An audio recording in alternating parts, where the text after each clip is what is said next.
Hello and welcome back to another Messing with Resin video, and I'm making a skull with some rainbow LED lights, and I'm starting off with some clear resin, and then I have these transparent like a crystal, like plastic, like acrylic beads, and I thought I'd put them in. Now I know they're clear, and I know I'm using clear resin, so I'm not really expecting them to show as much, but I just wanted to put them in with the lights because I'm hoping that once the lights are switched on, that the crystal beads would help the lights bling a bit more and give a nice effect.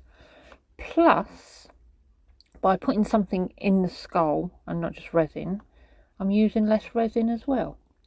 So you can see there, I've placed the first lot of beads on top of that clear resin, spritzed with isopropyl alcohol.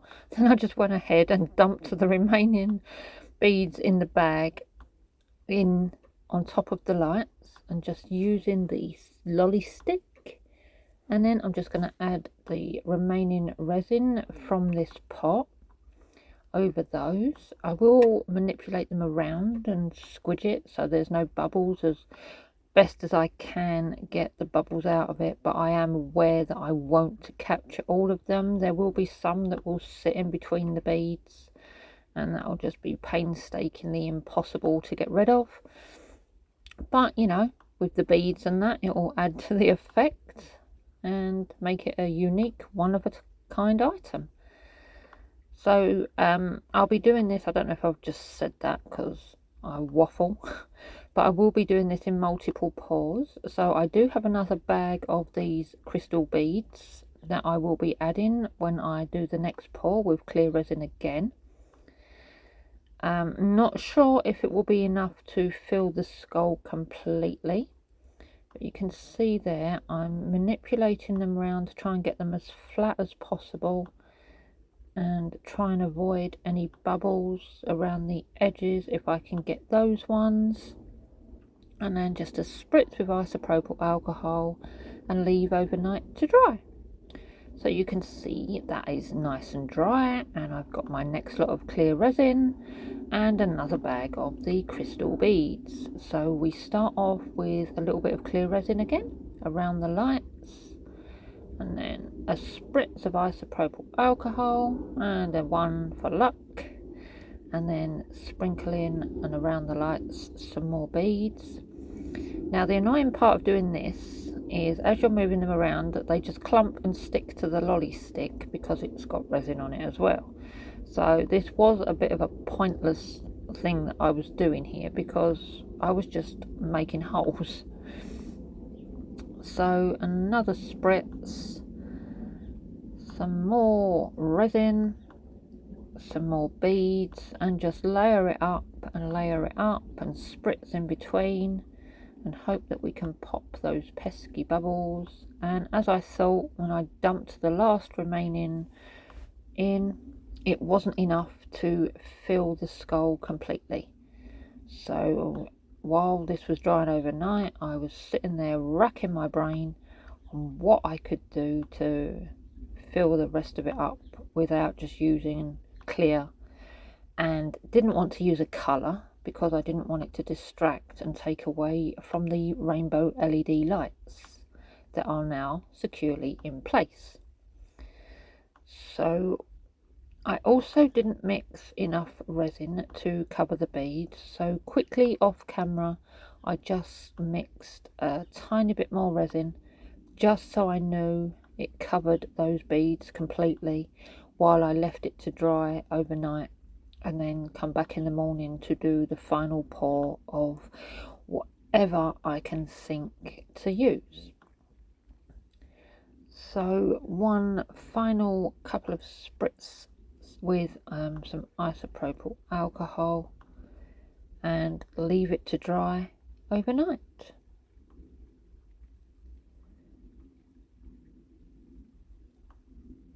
And here we are the following morning with the final pour, and look at that with the rainbow lights on. It looks so pretty in the mould.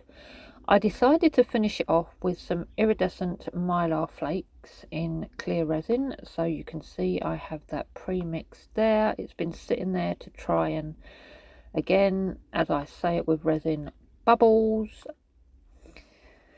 And this will be the final pour of this mould, and I'm so excited to unmold it and see what it looks like with the lights on.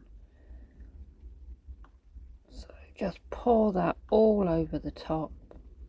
I mean, that gives the nice rainbow effect as well, so the lights should enhance the iridescent flakes too.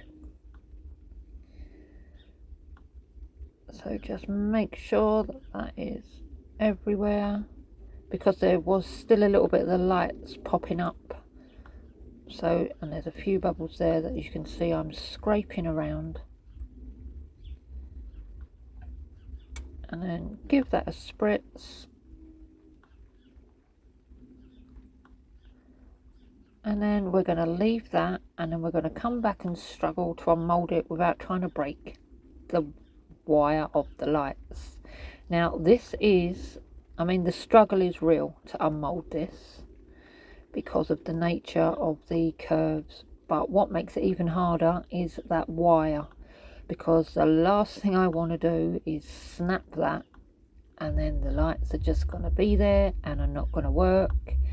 And if you can hear that bass, I have a neighbour who's decided to have a party in the rain, and they play the same beat constantly, and it drives me absolutely nuts. It's like they've only got one record. It's that same beat over and over again, so you can imagine in the summer how annoying that must get. But anyway, if you can still hear me over that very bassy music, as you can see, the struggle is completely real.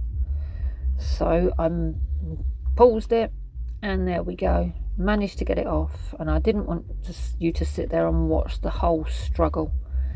So you can sort of make out them transparent beads, and obviously the mylar flakes definitely at the bottom. Now yes, you can still see the lights through it, but that's because that was clear beads and clear resin.